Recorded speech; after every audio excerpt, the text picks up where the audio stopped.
मैं आपके माध्यम से सरकार से कहना चाहूंगी कि भगवान बुद्ध की भी करोड़ों के लोगों में आस्था है और आप और हम सब ये देख रहे हैं कि आज हमारे देश के प्रधानमंत्री माननीय नरेंद्र मोदी जी को भी भगवान बुद्ध की शरण में जाना पड़ा है।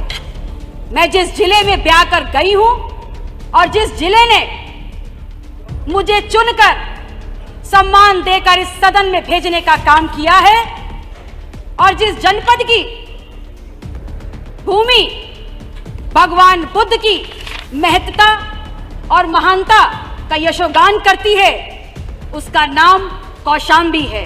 सरकार को और सरकार का ध्यान इस ओर आकृष्ट कराना चाहती हूं कि यदि वो धार्मिक तुष्टीकरण करती है तो बुद्ध, महावीर, नानक, कबीर के अनुयायियों का भी करे और 5 साल के कार्यकाल के बाद जिसको जनता ने नकार दिया उसे सरकार में दोबारा लाया जाना भी जनादेश का अपमान है।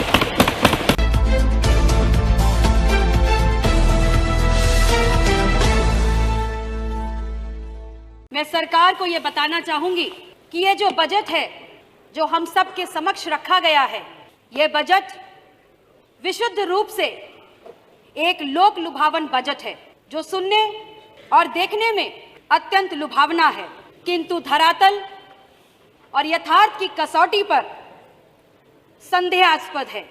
फिर चाहे रोजगार का विषय हो, चाहे युवाओं का विषय हो, चाहे महिलाओं का, इस बजट में इन विषयों पर संदर्भित जितनी भी बातें लिखी गई हैं उनका सच्चाई और यथार्थ से कोई भी संबंध नहीं दिखता है। दूसरी सबसे बड़ी विसंगति इस बजट में आस्था के आधार पर भेदभाव की है, जहां सरकार राम, रैदास, वाल्मीकि के नाम पर धन देने की घोषणा कर रही है, तो क्या अन्य धर्मावलंबियों की आस्थाओं को अनदेखा कर दिया गया? माननीय अध्यक्ष महोदय, मैं भली भांति जानती हूं कि सदन में बहुमत के आधार पर जिस पार्टी की सरकार है, भारतीय जनता पार्टी की सोच में ईसाईयत और इस्लाम बाहर ही हैं। मैं इस बहस में भी नहीं जाना चाहती हूं और ना ये मेरा विषय है, लेकिन सरकार को यह ध्यान रखना ही होगा कि बुद्ध, महावीर, नानक और कबीर ये सब इसी भूमि पर पैदा हुए और इसी भूमि पर पले बड़े हैं और उन्होंने समग्र मनुष्यता के उत्थान और कल्याण के लिए अपना पूरा जीवन समर्पित कर दिया। वो इस भूमि पर उदाहरण हैं, ऐसे उदाहरण हैं जिन्होंने मनुष्यता से देवत्व तक का सफर तय किया और शिखर तक पहुंचे। जितनी ये भूमि उत्तर प्रदेश की बुद्ध की है, महावीर की है, नानक से संबंधित है, कबीर की है, इस भूमि पर करोड़ों करोड़ लोगों की आस्था इन भगवानों में भी है। अतः सरकार को और सरकार का ध्यान इस ओर आकृष्ट कराना चाहती हूं कि यदि वो धार्मिक तुष्टीकरण करती है तो बुद्ध, महावीर, नानक, कबीर के अनुयायियों का भी करे। माननीय अध्यक्ष महोदय जी, मैं आपके माध्यम से सरकार से यह भी कहना चाहती हूं कि सरकार ने जनादेश का अपमान किया है।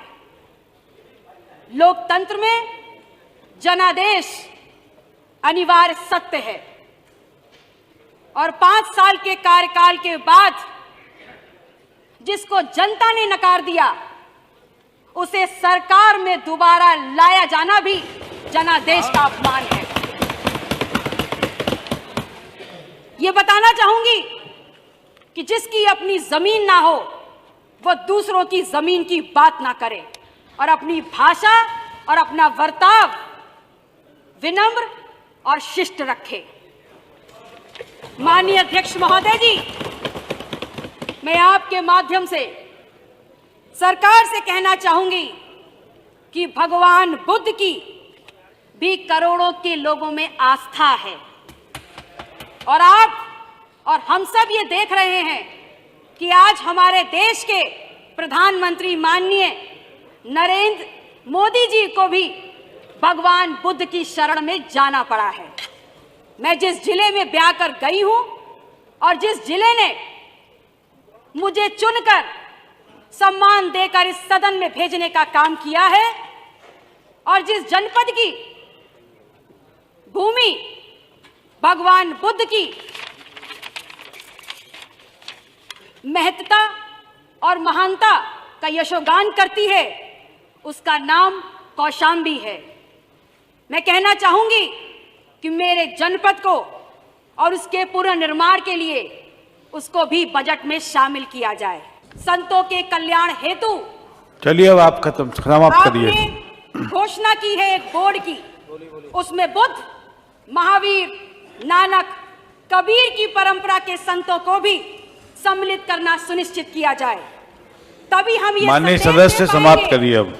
तब ये विश्वास जीत पाएंगे कि सरकार सबकी है और सबके लिए काम कर रही है। माननीय अध्यक्ष महोदय जी, मैंने जो एक दो बातें कही वो महज सरकार या मुख्यमंत्री जी से कहने की बात नहीं है। अपेक्षा और विश्वास तब और बढ़ जाता है जब मुख्यमंत्री के पद पर बुद्ध, कृष्ण की श्रेणी में रखे जा सकने वाले एकमात्र महान क्रांतिकारी गुरु गोरखनाथ पीठ के पीठाधीश्वर महामंडलेश्वर आदित्यनाथ योगी जी खुद बैठे हैं और जिनके लिए सब बराबर हैं, समान हैं।